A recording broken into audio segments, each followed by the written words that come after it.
annotation. Right. Many of the solutions are clear. It's really clear. The question is the capability, the political will, and the intent to actually do it. Most of traditional politics is self-serving as political ends and using people as instruments to achieve political ends. We have to install a government that at bottom see people as the foundation for society with genuine respect and genuine empowerment. This is how we will change this country authentically and with participation of the people. So do you think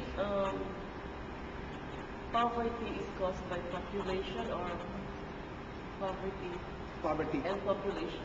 So Yes, what do you think? it's become a kind of cycle, but I just had a kind of I had a what we call this forum on poverty, population and environment.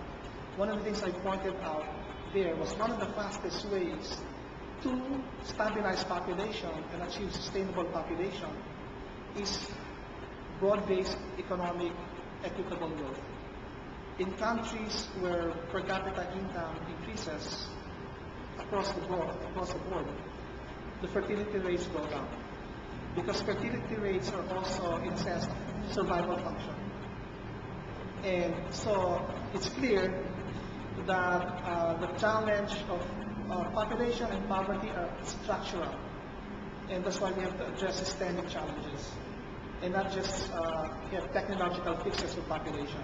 We have to look at the substantive causes, the structural causes of both poverty and population explosion and address it at that level. No other questions here Okay. in the online audience.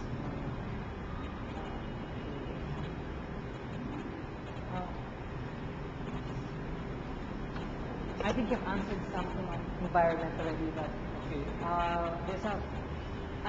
what in particular as an environmentalist are your plans regarding campus move versus climate change? I think you said something that emission targets. Right. Okay.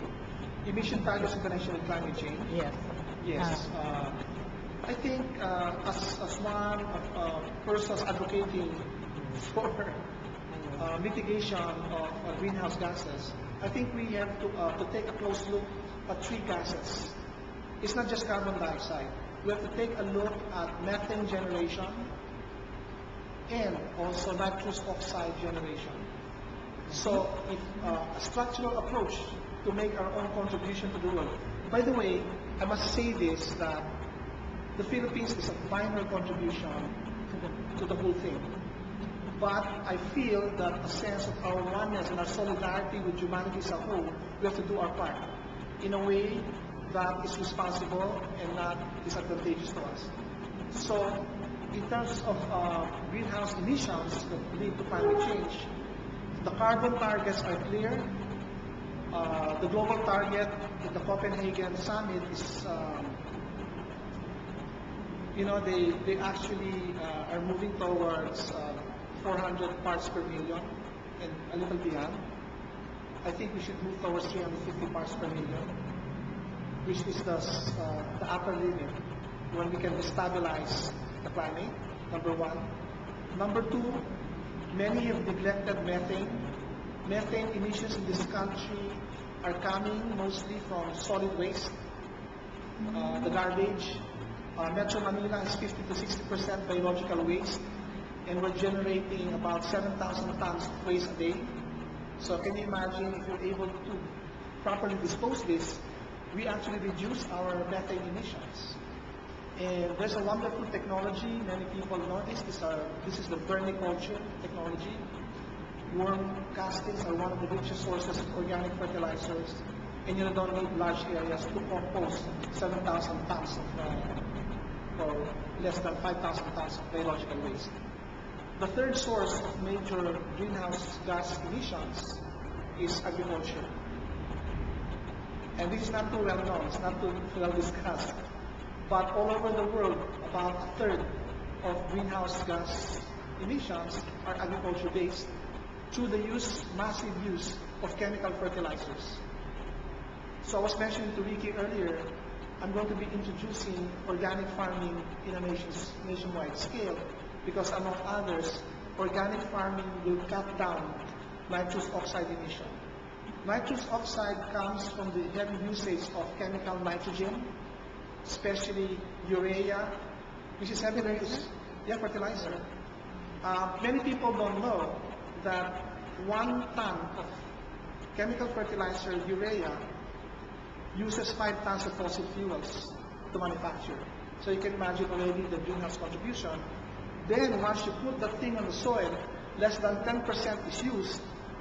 The rest of the 90% produce nitrous oxide, which is 200 times more destructive than carbon dioxide in terms of greenhouse gas.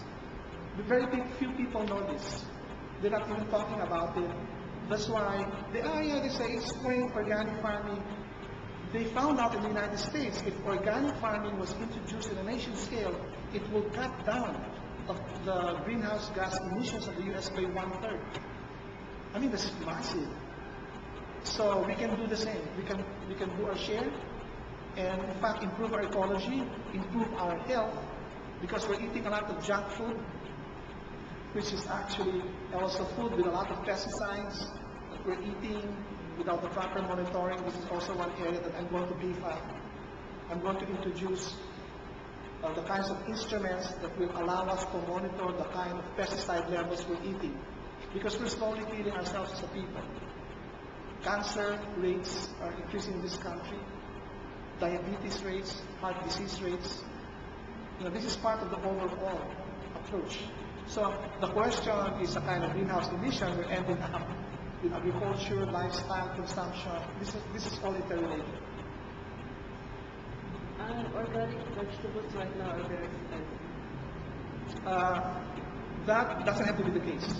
In fact, when I was still producing and marketing organic vegetables, I told my staff, if something is very easy to grow without chemicals, just put a premium of like 5% on top of it. So if something is 10 pesos, sell it for 10.50. If something is 30, sell it for 31.50. But the others are like doubling, charging 100% or more. I think that doesn't have to be done. There's a success story here which I would like to highlight, because very few people know this. There's a little secret that I want you to know in connection with this. And I'm very happy with this story because I actually helped the farmers who made this possible. There is a cooperative in Benguet. This cooperative of about 50 organic farmers, they set their price. It's the same price throughout the year.